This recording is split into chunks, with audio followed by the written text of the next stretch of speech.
tree assassin. So one of my characteristics is to finish the job when I get started.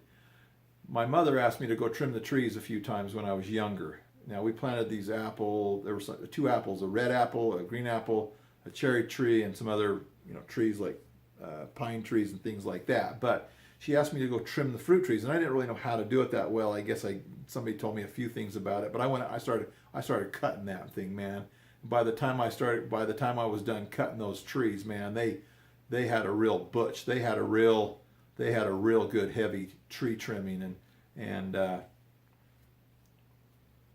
always go too far when I trim trees, always.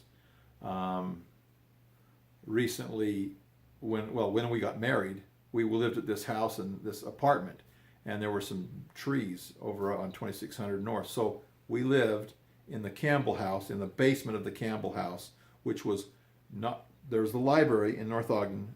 The first house to the east is Hope and Jack Richards' house. The next one was the Campbell house. We lived in that basement, and there's a little short driveway right there, a little skinny driveway. We pull in there, and those trees were bushy. And I asked the guy, the landlord, I think his name was Terry Venable. Anyway, he says, yeah, go ahead and cut them however you need to. I says, what about the trees in the back? He goes, yeah, do whatever. It doesn't matter to me. Just trim them however you want to. So I trimmed those big, like pine trees, and I trimmed all this section of them off so we could pull in without bumping the car. And then I went back, and because I had roofing equipment I needed to pull back in the backyard, I started trimming. It was like a peach tree or an apple tree or something. I started trimming that tree. I trimmed it more. I trimmed it more. Trimmed it more. Trimmed it more. Trimmed it more. Pretty soon I cut it right off. Cut it right off at the grass level. There was nothing left of that tree, and there might have been one other tree. I just cut them all the way down. He's like, what the hell did you do with my trees? Anyway, he got pretty mad. I'm like, well, you told me to do whatever I wanted with them. I cut them down.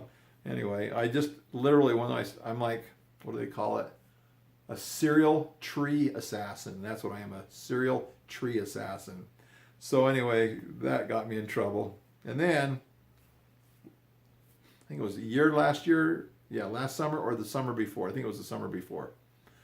We have a peach tree, and in this peach tree, in our yard, we have a peach tree. That we always love the peaches, but we only eat like 20 peaches out of the 5,000 that grow every year. And I end up having to clean up all the peaches, or I hire somebody to do it. We trim the trees every year. It costs about $100 a tree to trim them. And then we have to clean up all the crap mess that they make. It's better just to let them get worms and go out to Willard and buy apples and peaches out there. It's cheaper. It takes a lot of time to spray and take care of the fruit.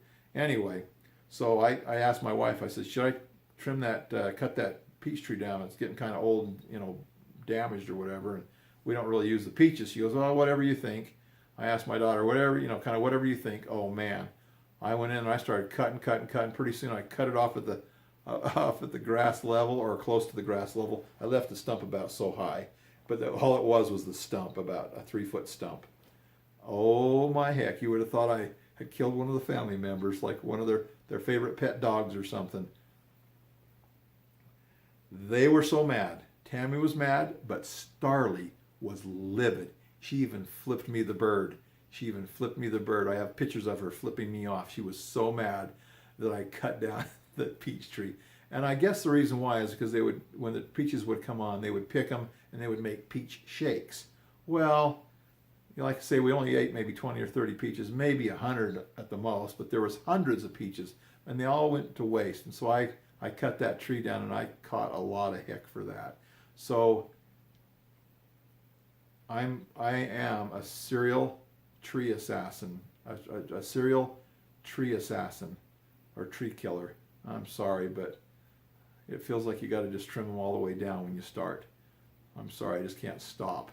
Anyway, man, did I get in trouble with some of those people. My mom, with my trees at my home when I was growing up as a boy, my landlord, my daughter, my wife, my kids, they all got mad at me. They were ticked. There's one other good experience, though, when I trimmed a tree. So this guy, I was doing a roof. This guy, he was a doctor, and we were doing this gravel roof for him. And anyway, I guess when they built his house and his roof, they there was a tree right next to it, so they just made a hole in the plywood so the tree could grow up through the edge of the roof. So there was the roof, and then there was right along the edge, the overhang was so long that they allowed the tree, they cut around the tree, the plywood, and they just roofed around this tree. Well, it was back then, it was probably small, but then it got really big and it started, bumping into the house when it would blow. So he wanted that tree taken down. He says, how much would you charge me to take this tree down? I says, I don't know. So I thought, I just called up the chainsaw company. I think it was Wilson Chainsaws. And I asked him, how much would it be for a nice Husqvarna chainsaw? And they said $350 or $450. I can't remember what they said.